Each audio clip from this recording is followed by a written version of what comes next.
विश्वानि देव सवितर्दुरितानि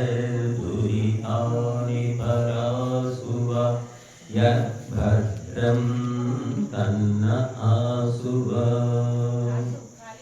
ఇప్పుడు మనం ఈరోజు భగవద్గీతలో 14వ అధ్యాయం గుణత్రయ విభాగ యోగం పారాయణం చేశాం.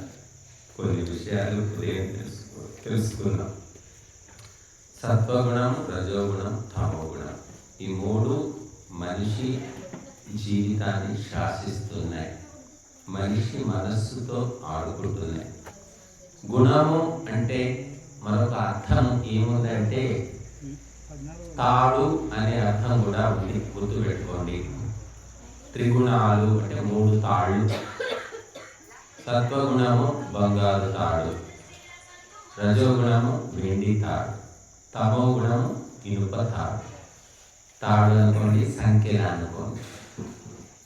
ఈ మూడు మనిషిని కట్టి పడేస్తున్నాయి.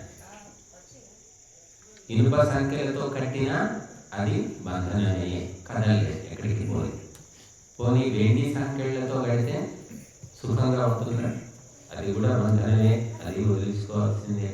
బంగారు సంఖ్యలు వేసి పెడితే సుఖం ఉంటుందా? చెప్పండి. అది బంధనమే. కాకపోతే బంగారు సంఖ్యలు అంటే కొంచెం స్టాండర్డ్, కొంచెం విలువైనది. అలాగా సత్వగుణము కూడా బంధనమే, రజోగుణము బంధనమే, తమో గుణం బంధనమే. కానీ అన్నిటికంటే తమో గుణం కంటే రజోగుణం, రజోగుణం కంటే సత్వగుణం ఉత్తమం. కానీ దాన్ని కూడా చివరికి వదలాల్సిందే. అందుకే ఇనుప సంఖ్యల కంటే, అందుకే చెప్పుకున్నాం మనం, ఇనుము కంటే ఇనుముకి ఎంత? ఇనుము 1000 కిలోలు, 1 కిలో వెండి ఒకటే. 1 కిలో వెండి 1 తులం బంగారం ఒకటే. అంటే దీనికి చాలా విలువ ఉంది బంగారానికి. కాబట్టి సుఖాలు, భోగాలు, జ్ఞానము, ఉపదేశాలు, ప్రవచనాలు, ఇదంతా ఏమిటి? ఆశ్రమాలు, ఇదంతా ఏమిటి? బంగారు సంఖ్యలు. రజోగుణం పదవులు, వ్యాపారాలు, డబ్బు సంపాదించడము, బ్యాంకుల్లో దాచిపెట్టుకోవడము, వైభోగాలు, ఫ్లైట్లో ప్రయాణాలు చేయడం, ఇదంతా ఏమిటి? వెండి సంఖ్యలు. ఇక తినడం, తాగడం, కథనాలాడడం, అంతే. ఇక పని పాటలే, సోమరిపోతూ నిద్రపోవడం, ఇదేమిటి? ఇనుప సంఖ్యలు. బట్ ఈ మూడింటిని కూడా వదిలించుకోవాలి క్రమక్రమంగా. అందుకే మొట్టమొదటి ఇనుప సంఖ్యలు, తమో గుణం వదిలించుకునే ప్రయత్నం చేయాలి. తర్వాత రజోగుణం, అది కూడా దాటుకున్న తర్వాత సత్వగుణంలోకి వస్తారు. ఈ సత్వగుణంలోకి వచ్చి ఇది బాగుంది అనుకుంటే కుదరదు, ఇది కూడా దాటిపోవాలని చెప్తున్నారు. కనుక మనిషి నిరంతరము ప్రయాణం చేయాలి, ప్రగతి వైపు వెళ్ళాలి. అందుకే ఇక్కడ గీతలో 23వ శ్లోకం, కైలింగై స్త్రీ గుణానేతానీతో భవతి ప్రభో హిమాతారః కథం చైతాన్ స్త్రీ గుణానతి వర్తతే. ఈ మూడు గుణాలను ఏ విధంగా దాటవచ్చు, ఏ లక్షణాలతో దాటవచ్చును? ఆ దాటిన వ్యక్తి ఎటువంటి ప్రవర్తన కలిగి ఉంటాడు, ఎటువంటి లక్షణాలు ఉంటే ఈ గుణాలను మనం దాటగలుగుతాము, ఈ సంఖ్యలు తెలుపుకోగలుగుతాము అని అడుగుతున్నారు భగవాన్ వారు. ప్రకాశంచ ప్రవృత్తించ మోహమేవ చ పాండవ నద్వేష్టి సంప్రవృత్తాని న నివృత్తాని కాంక్షతి. కాబట్టి ఈ మూడు గుణాలను దాటిన వ్యక్తి, దాటుతున్న వ్యక్తి లక్షణాలు ఏమిటంటే, అతడు ద్వేషము కలిగి ఉండడు. అలాగే అంటే తనకు అందని వాటి గురించి ద్వేషము కలిగి ఉండడు.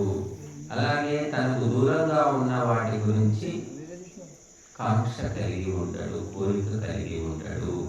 ఉదాసీనవదాసీన, ఉదాసీనంగా ఉంటాడు, ఉపేక్షాభావంతో ఉంటాడు. అంటే రాగం ఉండదు, ద్వేషము ఉండదు, సుఖము దుఃఖము ఏది ఫీల్ కాడు అన్నమాట. అన్నిటికీ అతీతంగా ఉంటాడు. మనకు సుఖం వస్తే తట్టుకోలేము, దుఃఖం వచ్చినా తట్టుకోలేము. అన్నిటికీ దేనికి మనం సిద్ధంగా లేము, ట్రైనింగ్ కాలేదన్నమాట. గుణేభ్యోన విచార్యతే, గుణములు తమో గుణాలు అతన్ని ఏమాత్రం కూడా కదిలించలేవు, అతనిలో మార్పును తీసుకురాలేదు. సత్వగుణం, రజోగుణం, తమో గుణం మూడు ఇలా కదలాడుతూ ఉంటాయి, చూస్తూ ఉంటాడు, అతనిలో మార్పు మాత్రం ఉండదు. గుణావర్తంత ఇత్యేవ యోవతిష్టతి నేగతే. ఇవన్నీ గుణాలు చేస్తున్నటువంటి మాయా, ఇవి నా యొక్క లక్షణం కాదు, ఆత్మ లక్షణం కాదు అని తెలుసుకొని ఆ గుణాలను గమనించుకొని ఆ గుణాల యొక్క ప్రభావానికి లోను కాకుండా ఉంటాడు. సమ దుఃఖ సుఖ, సుఖము దుఃఖము రెండిటి పట్ల సమానమైనటువంటి ప్రవృత్తి కలిగి ఉంటాడు. ఎందుకంటే సుఖము ఎప్పటికీ ఉండదు, దుఃఖము ఎప్పటికీ ఉండదు. ఇవన్నీ కూడా ఆత్మ లక్షణం కాదు. స్వస్థ అంటే ఆత్మస్థితుడై ఉంటాడు, ఆరోగ్యంగా ఉంటాడు. సమలోష్ఠ అశ్మకాంచన అంటే మట్టి పెట్టెను కానివ్వండి, అలాగే రాతిని కానివ్వండి, బంగారు ముద్దను కానివ్వండి, అన్నిటినీ సమానంగా చూస్తారట. ఎవరు చూస్తారు?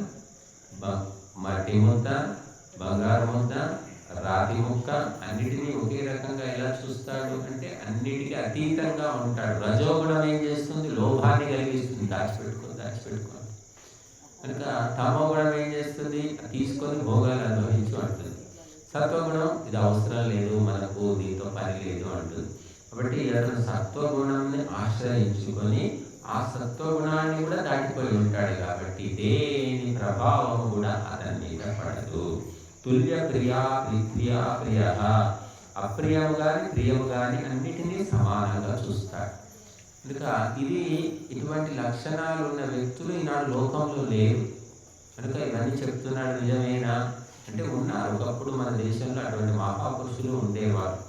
ఇప్పుడు ఏమిటంటే అటువంటి తపస్సు లేదు, అటువంటి భావన లేదు, సంస్కారం లేదు. కాబట్టి చిల్లర మనుషులు పుట్టుకొస్తున్నారు. తిండి ఆకలిని జయించలేరు, దప్పిక జయించలేరు, నిద్రను జయించలేరు, డబ్బు కనబడిందంటే దానికి లోబడిపోతారు.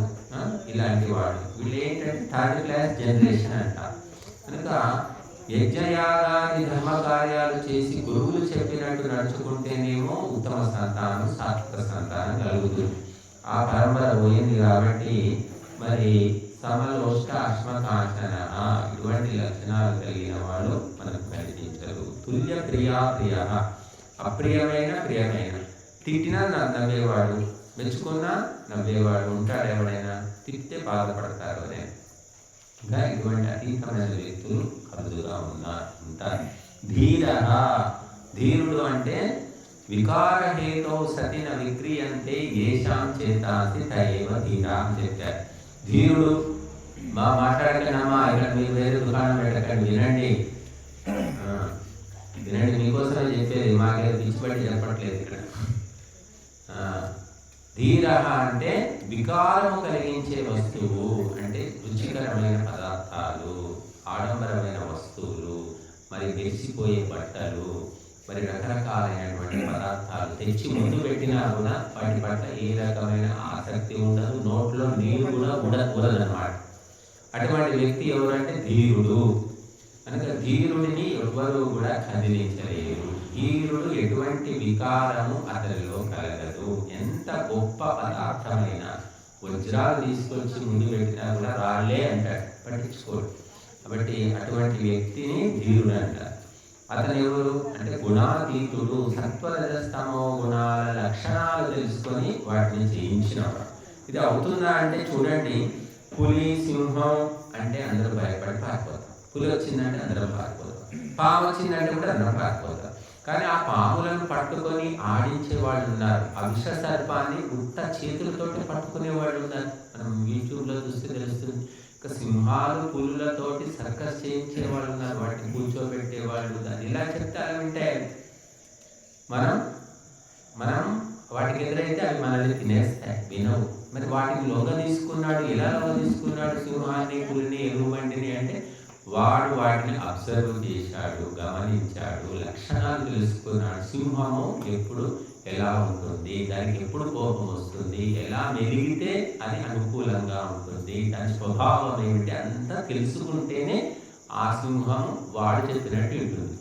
అలాగా ఈ యోగి అయిన వ్యక్తి, ఈ సంసార బంధనాల నుంచి బయటపడాలనుకునే వ్యక్తి ఏం చేయాలి అంటే సత్వగుణం లక్షణాలు ఏంటి, రజోగుణం లక్షణాలు ఏంటి, తమోగుణం లక్షణాలు ఏంటి బాగా స్టడీ చేస్తాడు, బాగా గమనిస్తాడు. గమనించి నాలో తమోగుణం ఈ లక్షణాలు కొన్ని ఉన్నాయి, వీటిని తొలగించుకుంటాడు.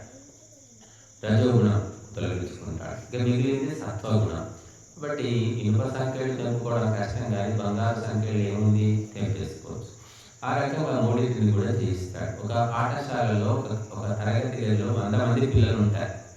ఒక అధ్యాపకుడు 100 మంది పిల్లల్లో ఎవరు బాగా చదువుతారు, ఎవరు చదవరు, ఎవరు నాటకాలు ఆడుతున్నారు, ఎవరు నిద్రపోతున్నారు, ఎవరు బాగా స్కూల్కు పేరు చేస్తాడు, ఎవరు తేడు అన్నీ తెలుసుకోండి.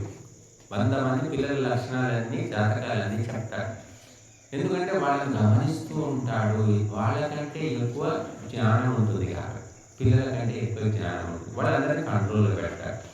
ఆ విధంగా మనం ఎప్పుడైతే ఈ ప్రకృతి వాసనకు లోబడి ఏది పడితే అది తింటూ, ఎలా పడితే అలా బతుకుతూ, ఏది పడితే మాట్లాడుకుంటూ ఎవరుంటారో వారు ప్రకృతి ఈ గుణాలకు అతీతులు కాలేరు. వాళ్ళు లొంగిపోవలసిందే. ప్రకృతి వాళ్ళ నెత్తి మీద కూర్చొని నాట్యం చేస్తుంది. ప్రకృతిని లోపరుచుకోవాలంటే నిన్ను నువ్వు అదుపులో పెట్టుకో. నీకు ఒక డిసిప్లిన్ అవసరము, నీకు ఒక క్యారెక్టర్ అవసరము. అప్పుడు ప్రకృతి నువ్వు చెప్పినట్టు వింటు. కనుక కుక్కను పెంచుకునే వాళ్ళు ఉంటారు. కుక్కను ఒక పద్ధతిగా పెంచితేనేమో చెప్పినట్టు వింటుంది. కుక్కను ఎక్కువ ట్రైనింగ్ ఇవ్వకుండా గాలికి చిన్నప్పటి నుంచి వదిలేస్తే ఏమవుతుందంటే అప్పుడు ఏం వినదు. ఏం చెప్పినా, ఏ ఆర్డర్ చెప్పినా వినదు. అలాగా మనం కూడా ఈ ప్రకృతి దేనితో తయారైంది అంటే సత్వరజస్తమో గుణాత్మకమైనది ప్రకృతి. ఆ ప్రకృతి నీ మనస్సు రూపంలో నీ లోపల ఉంది, ఎక్కడో బయట ఉంది కాదు. నీ మనసే ప్రకృతి యొక్క సూక్ష్మ రూపం. అది అప్పుడు సత్వగుణం ఉంటేనేమో సంతోషంగా ఉంటుంది, రజోగుణం ఉంటేనేమో ఇది కావాలి, అది కావాలి, ఇది లేదు, అది లేదు, బాధపడుతుంది. తమో గుణం ఉంటేనేమో ఏది ఉండదు, తిందా పడుతుందా ఇంతే ఉంటుంది. కాబట్టి వీటిని గమనించుకొని మరి గురువుల యొక్క సాంగత్యంతో సాధన చేసుకుంటూ గుణాలను దాటడానికి ప్రయత్నం చేయాలి. ఇది అనేక జన్మల సాధన వల్ల సాధ్యమవుతుంది. తుల్య నింద ఆత్మ సంస్థుతి. నిందించినా సరే తుల్యంగా సమానంగా స్వీకరిస్తాడు, పొగిడినా సరే సమానంగా స్వీకరిస్తాడు. మనం చూస్తాం మహాభారతంలో రాజసూయ యాగం లోపల ఆ శ్రీకృష్ణుడిని శిశుపాలుడు దంతవక్తుడు చాలా రకాలుగా తిడతారు. 50, 60, 70, 100 తిట్లు తిడితే అప్పుడు యాక్షన్ తీసుకుంటారు. అప్పటిదాకా ఏమీ అన్నాడు. అలాగా అన్నిటినీ సమానంగా చూసే ప్రవృత్తి ఈనాడు లేదు. మనం అటువంటి పెంపకం పెంచడం లేదు. చిన్నప్పటి నుంచి చాలామంది ఏం చేస్తారంటే తల్లిదండ్రులు, నేను చిన్నప్పుడు చాలా కష్టాలు పడ్డాను, ఎన్ని బాధలు పడ్డాను, అసలు కాళ్ళకి చెప్పులు కూడా ఉండకపోయేవి, నడుచుకుంటూ స్కూల్కి పోయేది, నోట్బుక్లు కూడా ఉండేవి కాదు అని ఇలా అన్ని గుర్తుకు తెచ్చుకొని నా పిల్లవాడు ఇటువంటి కష్టాలు పడకూడదు, వాడు సుఖంగా పెరగాలి అని చెప్పేసి చిన్నప్పటి నుంచి వాడి రాజకుమారుడిలాగా పెంచుతారు. కష్టం అనేది తెలియకుండా పెంచితే వాడేం చేస్తాడు, కష్టం తెలియదు కాబట్టి వీడు తండ్రి అంటే ఒక ATM మిషన్, తల్లి అంటేనేమో ఒక బట్టలకి యంత్రం అనుకుంటాడు. వాళ్ళ కష్టాన్ని అసలు గుర్తించడు. కష్టం అంటే ఏమిటో వాడికి తెలియదు. అలా వీడే తయారు చేస్తాడు. అలాగా చేయడం వల్ల తర్వాత ఎప్పుడు అంటే 20 ఏళ్ళు అయిన తర్వాత, 15 ఏళ్ళు అయిన తర్వాత వీడు ఏ పని చేయట్లేదండి, ఏది చెప్పినా వినట్లేదండి, అన్నీ తెచ్చిపెట్టాలి, అన్నీ తినిపించాలి, అన్నీ అమర్చి పెట్టాలి అంటారు. ఎందుకు వచ్చింది ఆ బుద్ధి అంటే నువ్వు చేసింది అది, నువ్వు ఇచ్చిన ట్రైనింగే. చిన్నప్పుడు ముద్దుగా ఉంటుంది, ఏ పని చేయకుండా మనం ఎత్తుకొని ముద్దులాడుకుంటాం. పెద్దగా పని చేయకుంటే ప్రతి ఒక్కటి చేసి పెట్టాలంటే విసుగు వస్తుంది. బట్ చిన్నప్పటి నుంచి కూడా కష్టము సుఖము అనేవి అలవాటు చేయాలి పిల్లలు. సుఖంగా పెంచితే సోమరిపోతూ అవుతాడు, తిండిపోతూ అవుతాడు, ఫలితం అవుతాడు వాడు. కనుక తుల్య నింద ఆత్మ సంస్కృతి, అన్నిటి పట్ల సమానంగా. మహర్షి దయానందుడు ధర్మ ప్రచారానికి వెళ్ళాడు. కొంతమంది తిట్టారు, కొంతమంది రాళ్ళు విసిరారు, కొంతమంది ముళ్ళు విసిరారు, కొంతమంది విషం పెట్టారు, ఎన్నో రకాలు. ఎందుకోసం అన్ని ఓర్చుకున్నాడంటే ధర్మ ప్రచారం చేయాలి అని అనుకున్నాడు కాబట్టి అన్ని ఓర్చుకున్నాడు. ధర్మ ప్రచారం సొంత విషయం కాదు. అయినప్పటికీ కూడా ఆయన అటువంటి స్థితిని సాధించాడు. యోగి కాబట్టి అన్నిటినీ కూడా సమానంగా స్వీకరించాడు. బాగా ప్రతీకారం పెట్టుకోలేదు. ఒకసారి ఇలాగే కొంతమంది ఆయన మీద దాడి చేసి ఆయనను నానా రకాల మాటలని ఆయన హింసించాలని చూస్తారు.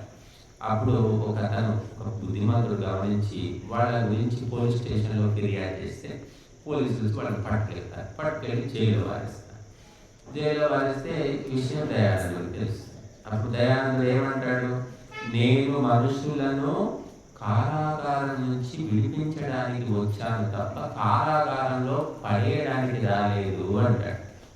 అర్థమైందా? మహర్షి దయానందుడు బంధనాలు విడిపించడానికి వచ్చాడు, ఆయన బంధనాలు వేయడానికి కాదు అంటాడు. ఎందుకంటే మూర్ఖులు, అజ్ఞానులు, తెలివి తక్కువ వాళ్ళు, ప్రజలంతా వాళ్ళకి ఏం తెలుసు? శాస్త్రం తెలుసా, వేదం తెలుసా, యజ్ఞం తెలుసా? ఏం తెలియదు. కాబట్టి వాళ్ళని ఆ విధంగా దయా దృష్టితోటి మహర్షి దయానందుడు చూస్తాడు. అందుకని అతన్ని యోగి మహర్షి అని మనం చెప్తున్నాం. మానవమానయో స్థూల్య, మానము అపమానము సన్మానము అన్నిటినీ కూడా సమానంగా చూసేవాడు. తుల్యో మిత్రాన్ని అక్షయో, శత్రువులను మిత్రులను సమానంగా చూసేవాడు. సర్వారంభ పరిత్యాగి అన్నాడు. ఏ వ్యాపారము కానీ, వ్యవసాయం కానీ, మరే లౌకికమైన పని కానీ ఏమి చేయడన్నమాట, వాడిని సర్వారంభ పరిత్యాగి అంటారు. ఇప్పుడు మనం చూస్తున్నాం, ఎంతో మందిని ఆశ్రమం పెట్టుకుంటారు. ఆశ్రమం లోపల బిజినెస్, వ్యాపారం జరుగుతూ ఉంటుంది, అమ్ముతూ ఉంటారు, కొంటూ ఉంటారు. మళ్ళీ కొత్త పొలాలు కొనుక్కుందాం, పొలాల లోపల వ్యవసాయం చేద్దాం, వ్యవసాయం చేస్తే వచ్చినటువంటి ధాన్యం తినగా మిగిలిన అమ్ముకుందాం. ఇవే ఆలోచనలు ఉంటాయి. కాబట్టి నిరంతరము ఈ లౌకిక, భౌతిక, ఆర్థిక కర్మలకు దూరంగా ఉండడం, అటువంటి వ్యక్తి సర్వారంభ పరిత్యాగి. ధర్మ కర్మలకు మాత్రం దూరంగా ఉండడు. ధర్మ కర్మలు మాత్రం చేస్తూనే పోవాలి, అవి మాత్రం ఆపకూడదు. కానీ లౌకిక కర్మలు అంటే కీర్తి, కాంత, కనకం అంటారు. కొంతమంది ఉంటారు, స్వామీజీ మీకు సన్మానం చేస్తాం, స్వామీజీ మీకు ఊరేగింపు తీస్తాం, స్వామీజీ మీకు అది చేస్తాం, ఇది చేస్తామని వస్తారు. ఇదంతా ఏమిటి అంటే లౌకిక కర్మలు అంటారు, కీర్తికాంక్షతోటి చేసే. కాబట్టి వీటిల్లో చిక్కుకోకూడదు, వీటిని పట్టించుకోకూడదు అని చెప్పారు. కనుక ఎప్పుడు నిరంతరము ధర్మ కార్యాలే చేస్తూ ఉంటారు. గుణాతీత స ఉచ్యతే, అప్పుడు అతన్ని గుణాతీతుడు అంటారు. అంటే సత్వగుణము, రజోగుణము, తమోగుణము వేటితో కూడా బంధితుడు కాలేడు, వాటిని దాటేశాడు. ఇప్పుడు తెల్ల కుక్క, ఎర్రబొచ్చు కుక్క, తెల్లబొచ్చు కుక్క, నల్లబొచ్చు కుక్క, 3 కుక్కలు పెంచుకుంటున్నాము. ఆ 3 కుక్కలు ఇవే సత్వగుణం, రజోగుణం, తమోగుణం. ఆ 3 కుక్కలు నీ అదుపులో ఉంటాయి. కానీ నువ్వు ఆ కుక్కకు భయపడుతున్నావు. ఆ కుక్కలు ఎప్పుడు కలుస్తాయని నువ్వే భయపడుతున్నావు. కానీ పెంచి పోషిస్తున్నది నువ్వే. మరి నీ మాట వినాలి కదా, నీ యొక్క అదుపులో ఉండాలి కదా అంటే ఉండట్లేదు. ఎందుకంటే నువ్వు ట్రైనింగ్ ఇవ్వట్లేదు. వాటి ఉరికి పెంచుతున్నావు, పాలు పోస్తున్నావు, రొట్టె ముక్కలు పెడుతున్నావు. అంతటితోటి కుక్కలు వినవు, వాటికి నేర్పించాలి.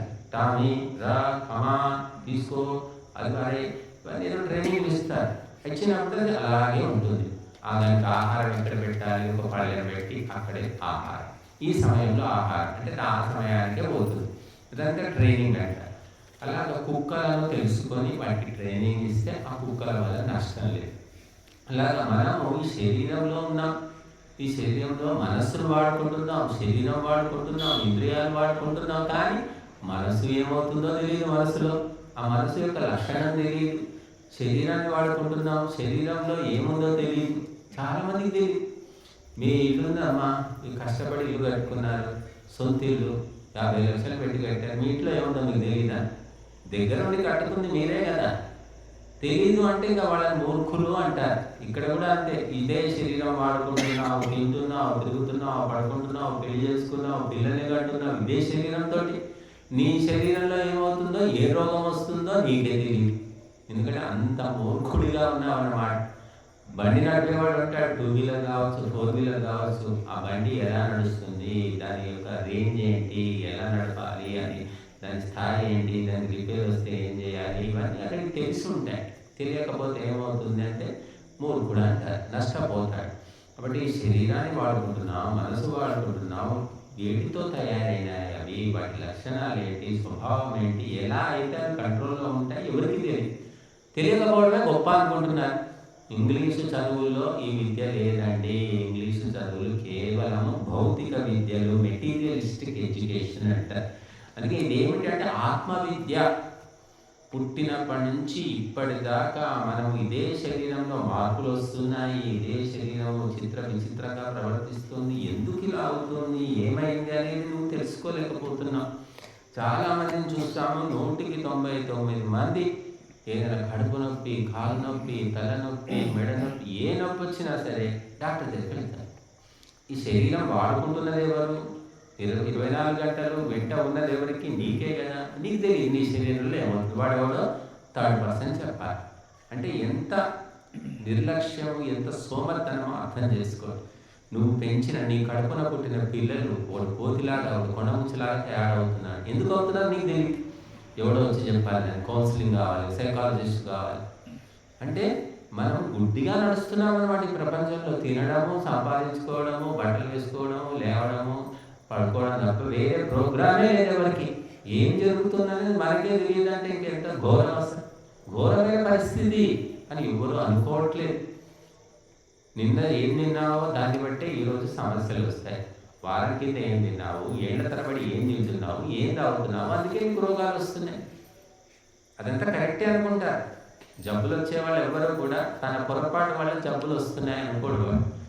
ఇంకొకటి చెప్పాలి, 1000 రూపాయలు 5,000 రూపాయలు ఫీజు చేసుకుని, లేకపోతే 10,000 50,000 ఖర్చు పెట్టించి రక్త పరీక్ష, మూత్ర పరీక్ష, మల పరీక్ష, ఎక్స్రేలు, మరు పరీక్ష, మశాన పరీక్ష అన్నీ చేసి ఒక 50,000 బిల్లు చేతిలో పెట్టి అప్పుడు చెబితే అప్పుడు వీడికి జ్ఞానోదయం అవుతుంది. అప్పుడు తెలుస్తుంది అన్నమాట. అందుకే అంత మూర్ఖంగా మానవులే వ్యవహరిస్తున్నారు. కాబట్టి మనము ఈ శరీరము లోపల 3 గుణాలు ఉన్నాయి. ఆ 3 గుణాలు ఉన్నాయి కాబట్టి మనము స్వప్నావస్థ, జాగ్రత్త అవస్థ, సుషుప్తి అవస్థ అంటున్నాం. 3 అవస్థలు. జాగ్రత్త అవస్థ అంటే సత్వగుణము, స్వప్నావస్థ అంటే రజోగుణము, తర్వాత సుషుప్తి అవస్థ అంటారు తమో గుణం అని చెప్పారు. 3 నీలోనే ఉన్నాయి. కనుక ఈ 3 గురించి తెలుసుకోవడం లేదు. తెలుసుకోకపోవడం వల్ల నష్టపోతున్నాం తప్ప లాభం పొందేది ఏమీ లేదు.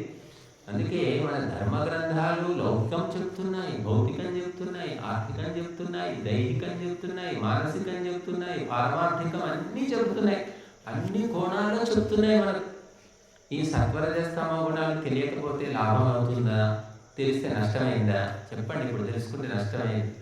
కాబట్టి మనము ఆధ్యాత్మిక గ్రంథాలంటే చాలామంది ఏమనుకుంటారంటే స్వామీజీ ఉపన్యాసం, ఏం ఉపన్యాసాలు వాళ్ళు ఏదో చెప్తారండి, అంత స్వర్గము, మోక్షము, దేవుడు, దైవం, మనకేం ఉపయోగం అంటే అనుకుంటారు వాళ్ళు. స్వర్గము, మోక్షము, దేవుడు అంటే అంత స్థాయి తెలుసుకోవాలంటే కింది స్థాయి తెలుసుకోవాలండి. MA సిలబస్ చదవాలంటే BA కాదు, ఇంటర్మీడియట్ కాదు, 10th క్లాస్ కాదు, 7th క్లాస్ కాదు, 1వ తరగతి నుంచి చదివి ఉంటేనే ఎక్కడి దాకా BA దాకా చదివితే నీకు MA సిలబస్ అర్థమవుతుంది. బట్టి అవన్నీ కూడా చెప్తారు. కేవలం భగవంతుడు ఒక్కడే కాదు, ఇంకా భగవంతుని తెలుసుకోవడానికి ముందు తెలుసుకోవలసినటువంటి విషయాలు చాలా ఉంటాయి.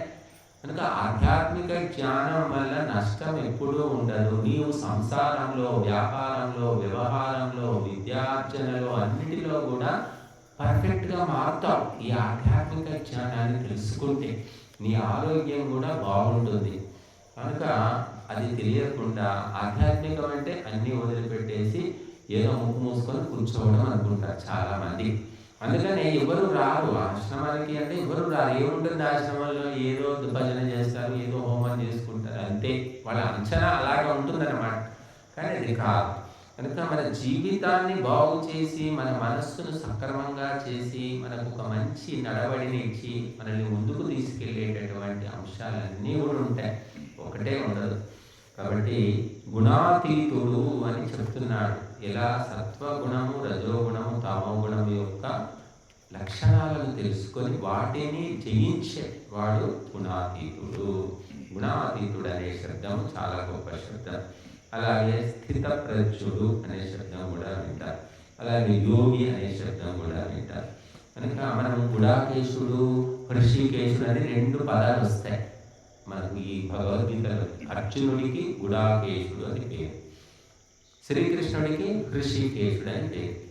ఏమిటి 2 పేర్లు ఎందుకున్నాయి? వాళ్ళు అర్జునుడికి అర్జునుడనే పేరుంది, కృష్ణుడనే పేరున్నాక మళ్ళీ ఇవే పేర్లు అంటే వాళ్ళకి బోలెడు పేర్లు ఉన్నాయి వాళ్ళ యొక్క దివ్య గుణాలను బట్టి. అందులో ఈ పేర్లు కూడా ఉన్నాయి. గుడాకేశుడు అనే అర్జునుడిని ఎందుకు అంటారంటే, గుడాకము అంటే నిద్ర, నిద్రను జయించినవాడు, నిద్రను స్వాధీనం చేసుకున్నవాడు అని అర్జునుడికి పేరు. అంటే కార్యాన్ని సాధించాలనుకున్నప్పుడు నిద్రను కూడా అతను అదుపులో పెట్టుకుంటాడు. మనకు 11 సరే మేలుకుంటే మరి 11, 12 వరకు ఉంటాం. ఒకటి ఏంటంటే ఊగుతాడు, ఎంత పరిస్థితి ఉందా, ఇలా తూర్పాటు వస్తూ ఉంటాయి అలా. కానీ అర్జునుడు ఎటువంటి వాడంటే ఆ నిద్రను జయించాడు, కార్య సాధనలో నిద్రను కూడా లక్ష్య పెట్టాడు అన్నమాట. ఇక శ్రీకృష్ణుడికి హృషికేశుడు అని పేరు. హృషికము అంటే ఏమిటి అంటే ఇంద్రియములు, కన్ను, ముక్కు, చెవి, కాలు, చెయ్యి, కర్మేంద్రియాలు, జ్ఞానేంద్రియాలు, ఇవి 10 ఇంద్రియాలు ఉన్నాయి మనకు. ఇవి కాకుండా మనస్సు అనే అంతరింద్రియము, అంతఃకరణం ఉంది. ఈ 11ంటిని కూడా జయించిన వాడు, అదుపులో పెట్టుకున్నవాడు కాబట్టి హృషికేశుడు అంటారు. ఇంద్రియాలకు లోబడి లేడు, ఇంద్రియాలను అదుపులో పెట్టుకున్నాడు, తను చెప్పినట్టుగా ఇంద్రియాలు వింటాయి.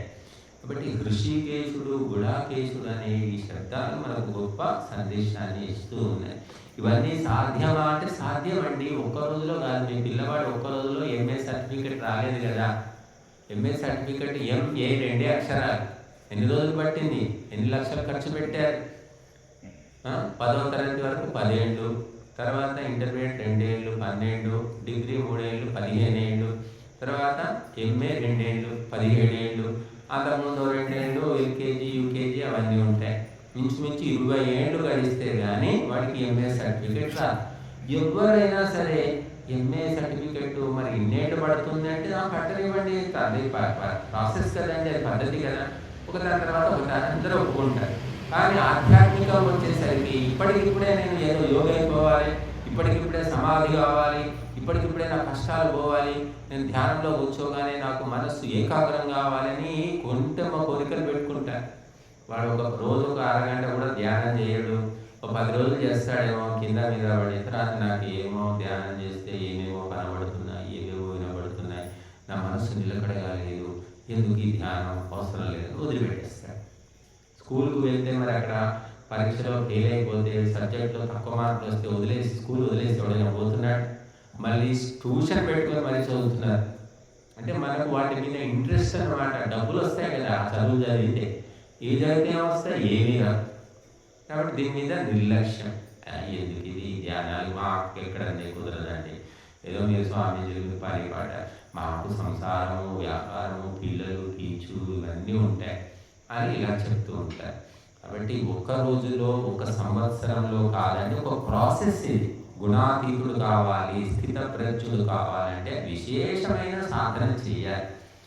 అవసరం అనుకున్న వాడు చేస్తాడు, లేకపోతే లేదు. కనుక మానవ జన్మ యొక్క ప్రయోజనమే ఇది అని చెప్పారు. డాక్టర్ అయితే, ఇంజనీర్ అయితే, కలెక్టర్ అయితే గొప్ప కాదు, నీవు గుణాతీతుడు కావాలి. అందుకోసమే మానవ జన్మ ఇచ్చారు. అవన్నీ పొట్టపుట్టి చదువులు, పొట్టపుట్టి ఉద్యోగాలు. కేవలము ఈ ఆధ్యాత్మిక సాధన ఏంటంటే మానవ జన్మ యొక్క పరమ ప్రయోజనం ఇది అని చెప్పారు. కాబట్టి ఈ మానవ జన్మ ప్రయోజనమే సిద్ధించినప్పుడు ఏమవుతుందంటే మళ్ళీ మళ్ళీ మళ్ళీ మళ్ళీ పుట్టారు. కాబట్టి ఆ పుట్టుక అనేది ఆగిపోయి మరి దైవతత్వాన్ని తెలుసుకొని జన్మను సఫలం చేసుకోవడం. కనుక ఇవన్నీ లక్షణాలు కూడా దివ్య లక్షణాలు అంటారు. దేవతల్లో ఉంటాయి ఇటువంటి లక్షణాలు. అందరినీ చూడండి, రాముడు, రామాయణమే చాలు మనకి, ఎక్కడో పోవాల్సిన పర్లేదు. ఆ రామాయణం కూడా చదివేవాడేవాడు, దండం పెట్టి వస్తున్నారు.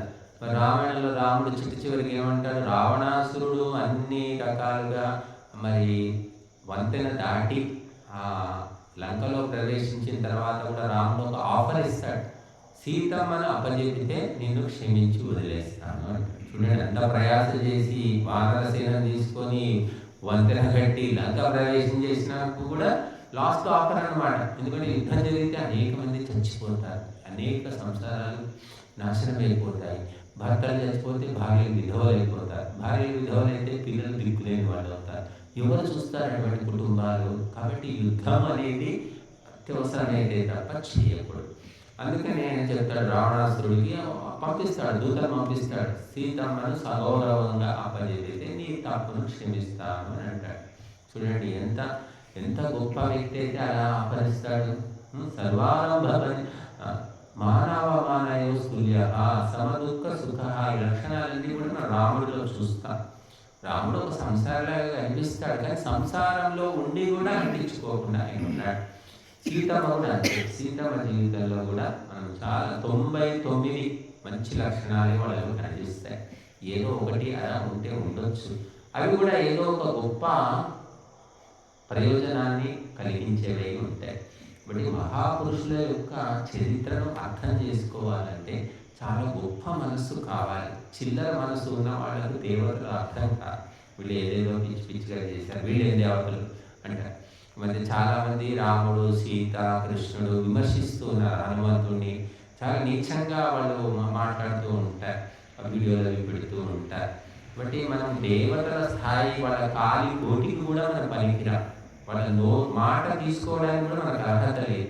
కానీ వాళ్ళు ఇతర మతస్థులు ద్వేషంతో ఆ విధంగా అంటూ ఉంటారు.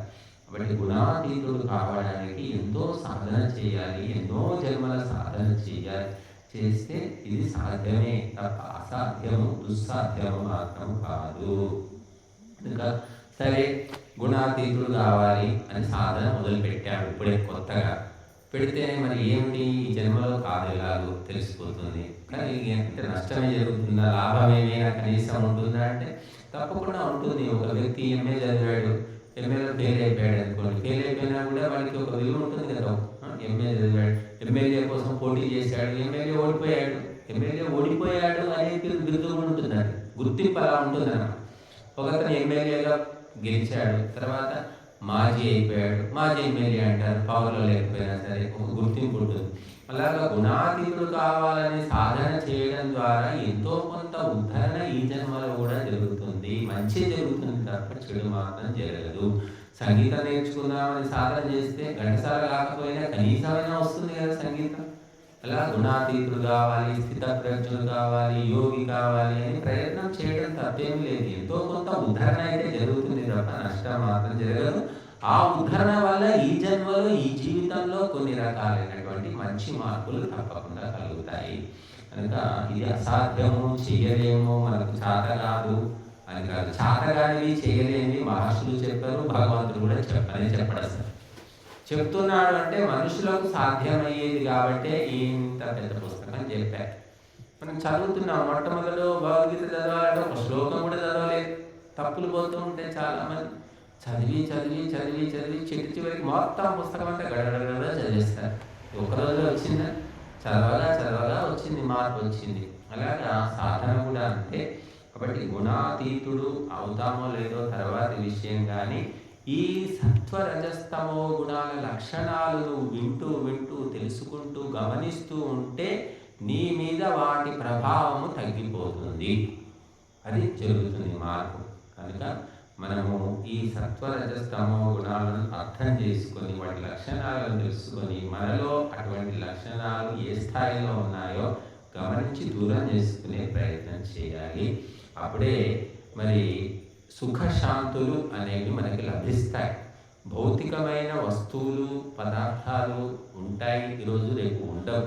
కానీ ఎప్పుడైతే వీటిని తెలుసుకుంటామో అప్పుడు మనం ఎటువంటి మానసిక వైకల్యము, చింత అనేది ఉండదు. అందుకే రాముడు అయోధ్యకు పోయినా అయోధ్య రాముడు, అడవికి పోయినా అడవి రాముడు.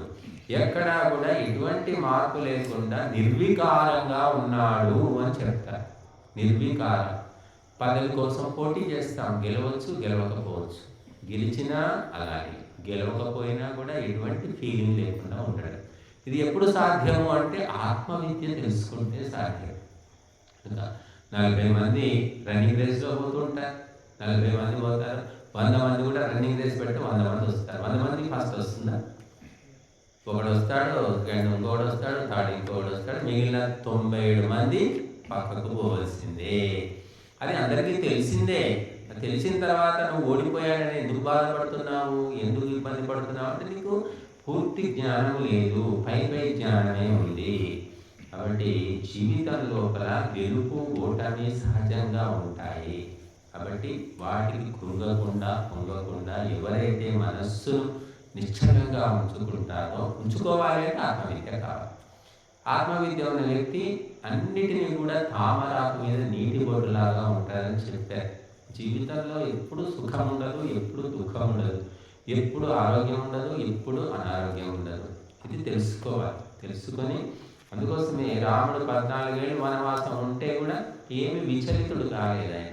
ఇది 14 ఏళ్ళ తర్వాత ఇది కొన్ని రోజులే అని వాళ్ళు తెలుసుకుంటారు. అలా తెలుసుకొని వాళ్ళు ఇప్పుడు వచ్చింది సుఖాలు అనుభవించిన తర్వాత దుఃఖం అనుభవించడం అందరికీ చాతగా, కానీ దుఃఖాలు అనుభవించిన తర్వాత సుఖాలు అనుభవించగలుగుతాం. చాలామంది ఏమిటంటే పెద్ద బతికి పెద్ద ఇంట్లో ఉండి లక్షల కోట్ల రూపాయల వ్యవహారం చేసి అనుకోకుండా నష్టం వచ్చేసరికి ఇక బీద బతకలేక వాడు ఊళ్ళో మొహం చూపించలేక ఊరు వదిలేనే వెళ్ళిపోతారు, ఆత్మహత్య చేసుకుంటారు, ఏదో చేస్తూ ఉంటారు. ఫాల్స్ ప్రెస్టేజ్ అంటారు దాన్ని. ఫాల్స్ ప్రెస్టేజ్లో ఈనాడు హిందువులంతా ఫాల్స్ ప్రెస్టేజ్లోనే ఉన్నాడు.